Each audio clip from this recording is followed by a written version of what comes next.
Well, it was built for about $56,000 during the Great Depression. Nearly 90 years later, the bricks still hold, the roof still holds, and so do the memories.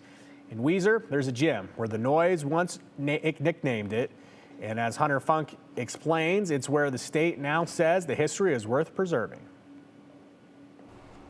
When I coached here, it was called Echo Pavilion.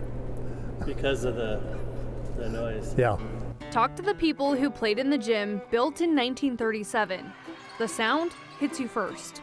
I had a former student, that played basketball here. He's probably of the 1964 class. He said they played Meridian here one year.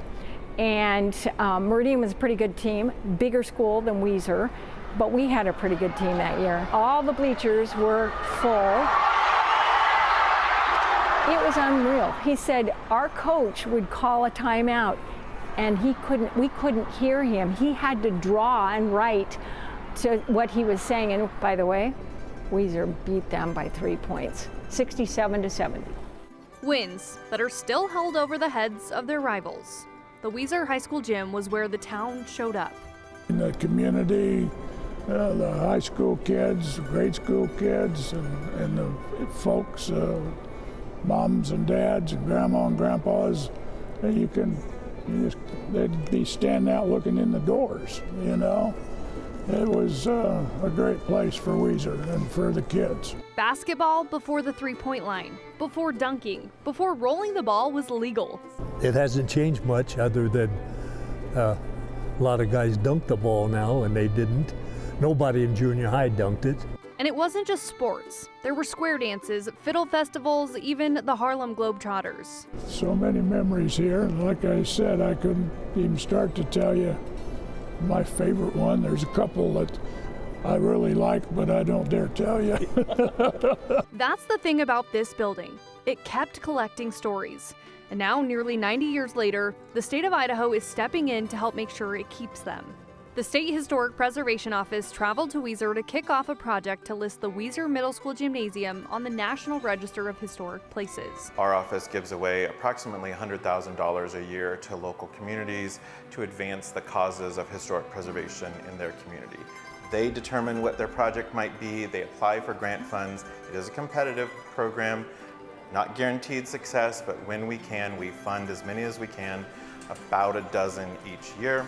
The building was designed by Boise architects Turtle Lott and Hummel, completed in 1937 with support from President Theodore Roosevelt's New Deal programs, built to put people to work during the Great Depression.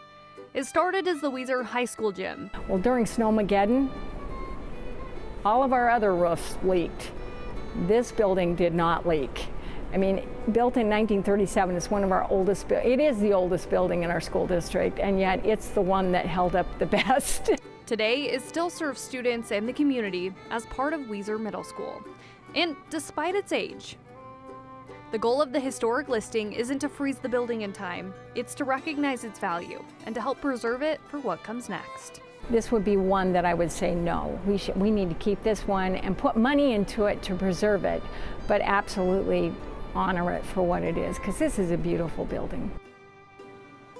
The Weiser School District received $8,000 to hire a consultant to complete their paperwork, which will help get it put on the National Register of Historic Places. And Joe, if you looked really close, the mortar between the brick is a limestone, so that's another project they'd like to work on to kind of keep it restored, is to eventually do that, but that costs a lot of money now. Yes, and thinking back to the descriptions of how loud that gym got during games, you know that opposing teams hated playing there. Oh, I'm sure. It was so loud. And they talked about pulling out folding chairs because there wasn't enough seating. I mean, talk about a good game, though. That's some old-time basketball. All right, Yeah. Hunter Funk, thank you so much.